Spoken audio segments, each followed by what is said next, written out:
And I think that's an important part or important thing that maybe not everyone had realized there is that you had said you were in a vicious cycle of looking for love outside of yourself for 14 years. And then Wow. it took you only 3 months to quickly change from that situation to completely opening your eyes to where you're at, opening your eyes to kind of how your mental capacity works and how the conscious mind works and love and all that works. So anyone that's like, oh man, I've been doing this for so long, how am I going to break out of this? It doesn't matter if you're 15 or 65, you could, or anything older than that. It does not matter when you start. Hmm. As soon as you make the decision to no longer be a slave to your emotions, you can. That is my line. I know I Yeah, it's stole, okay. stole it from you. You can start the healing process. Mhm. And I know we were talking a lot about spirituality before, but before we go into that like super in depth, are there what what are the things that you kind of want to make sure you get out message wise to those that may be listening? Because I really want to talk about just spirituality and emotions and letting things run through you without resistance and so on and so forth. But before, because I could talk about that forever. Before that, Mhm. what are some keen messages or keen things you want to share to my small audience? All right. So, if there's anything or if there's a message that I want to tell everyone, that is, you are not a slave of your emotions. Be That's my line. empowered. No kidding. That is my line. Now I have to repeat it. You are not a slave of your emotions. Be empowered by them. What I meant by that is that a lot of people, they become very emotional. Things happen. Like what I did to my like on my situation, I had to sit with myself and confronted those emotions because a lot of people, or like my past self, right? I would just bottle it up and not really process it properly. So those emotions would Resistance. just, yeah, the resistance to Yeah, change. that's an interesting thing. I'll add to that. I think what a lot of people don't realize is how important it is to let emotions go through you and Hmm. process the pain Process and it, yes. let it go through. Because especially in society, especially uh, for guys, they're kind of told guys don't cry, right? Guys don't get sad. But the more you push that down, unless you process that, the worse it is. So you're gonna be sad, you're gonna be angry, but don't try to push that down and get rid of it. Understand why you're angry, right? Like where's that coming from? And then once you can realize where that's coming from, if it's sadness, it's probably some sort of situation of a loss. And how does that loss affect you? What is it saying about yourself? Like if someone left you, right? It's like, I'm really sad because they're not here, because when they're gone, I'm not good enough, right? Or I'm like, I'm not happy. So you have that self-talk. So accept it, be curious of the emotion, and then reaffirm that, hey, look, I am good enough. That did happen. I am sad, but that's okay. Like I'm gonna let it go through, process it, and go from there. Right. I guess what God taught me with all the experiences that I experienced, he just showed me that your worth is not attached to anyone or anything. Look at you right now, Mm-hmm. pushing forward, meeting great people, creating opportunities for yourself. If there's anything that God taught me with like all those emotions that I felt, is that my love for myself is enough. Mm-hmm. And that's where like the self value, it's easier to empower yourself when you once you accept that completely, because it's so easy to say that, oh, I love myself. A lot of people would say that but not really believe it. Once you believe that, it will, it's going to change your life in so many positive Yeah, ways. yeah, yeah. that is definitely hard though, as you definitely Yes. mentioned. Took me a long time. Yeah.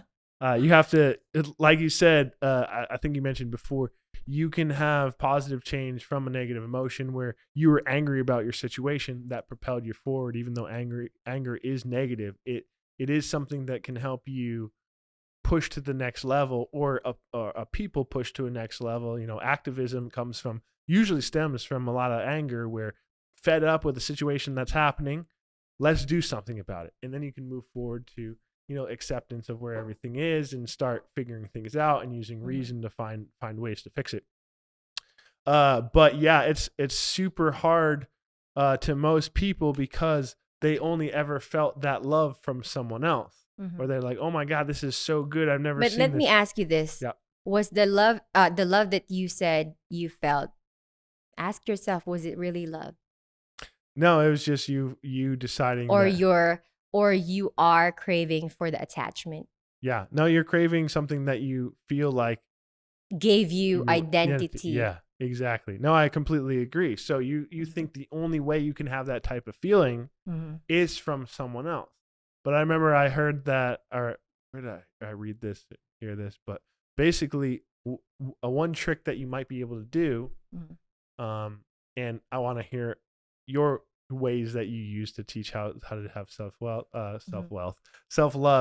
But think about how you felt when you had this ideal of being loved, and just revert that back to yourself. And instead of saying that person loved me this way, I love myself that way. Like attach yourself to, like, that feeling I had of joy was because I thought someone else valued me. Well, I value me.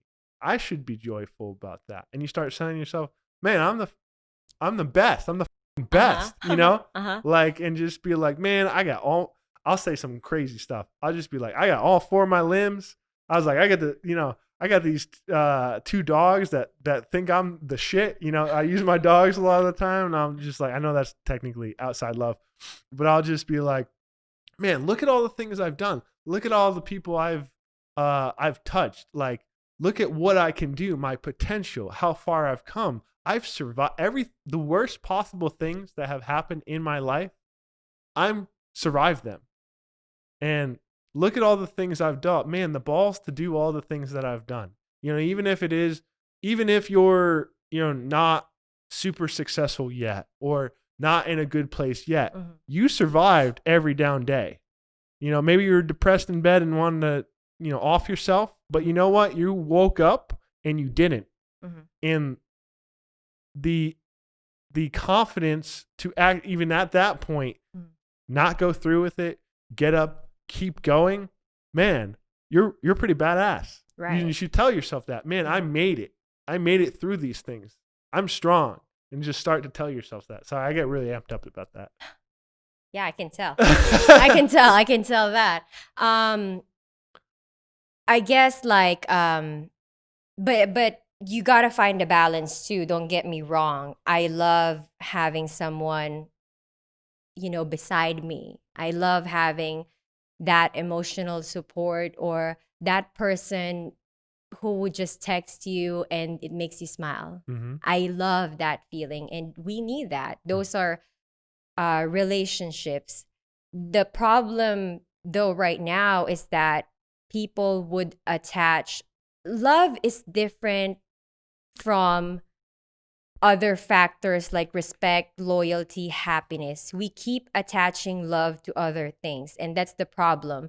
Because when one of those things, like, let's say I didn't make my let's say I have a future husband, I didn't make him happy, and it's like a month already and he's still not happy, he blames me for his happiness, right? Because he is attaching love that's supposed to give him that happiness. I guess that's where that is where the problem lies.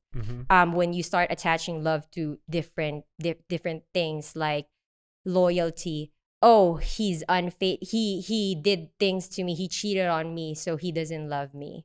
I'm not saying that is excusable, like that is wrong.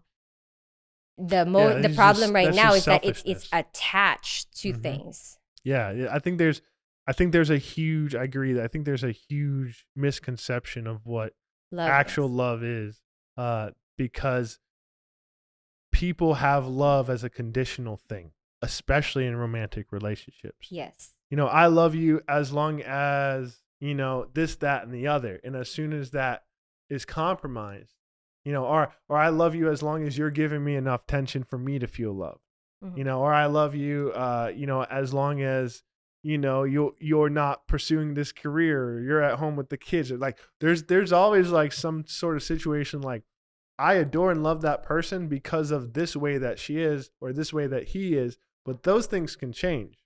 You Exactly. should be coming from a place of, now granted, as you've said, we talked about before, you don't have to pigeonhole yourself and stay with someone and compromise, things that your own self-love, right? I feel like I'm running around in circles over here. But yeah, like all these movies about romantic love and, oh man, I couldn't live without her, Mhm. or him. The fact of the matter is, you can live without someone. You should be able to live without someone. And the only reason why you want to have someone else in your life is because they're a like-minded person who you can help, you can grow with as well. Right. And if you can come close to a higher power or spirituality through own internal meditation and self-reflection, and you have someone who is that same like-minded, it's like you're getting almost even closer to But that let me higher give power. you an easier way too. That's why when I learned self-love, right? When I learned how to love myself correctly, you attract, you don't chase. Mm-hmm. You attract those people. You don't have to put conditions on relationships or any expectation, because they will just automatically do that, because I believe that you teach others how to love you when Mm-hmm. they see you how you are loving yourself. Mm-hmm. Self-love right there. You don't even have to say, oh, this is what I want. You have to be like this, stay like this, make me happy, give me attention. No, if that person sees you, that you are giving this much attention to yourself, that's respect. Right. Like, it just gives you back, Mm-hmm. and then if I think for a person to avoid healthy relationships as well, you have to know what your standards are. Mm-hmm. You have to know what you're looking for. The problem right now is that, let's say I come into your life and I make you feel all this, but I'm not really what you're looking for. But you're missing the red flags because you don't know what you're looking for. It's so easy to miss the red flags as much as you miss the blessings in your life. Mm-hmm. Because Yeah. how would you know the difference of the red flags and the blessings that's coming if you don't know what you're looking for? Oh yeah, 100%. I think so many people fall into that situation where it's not an ideal situation, but it's comfortable enough, and they'll figure it out later.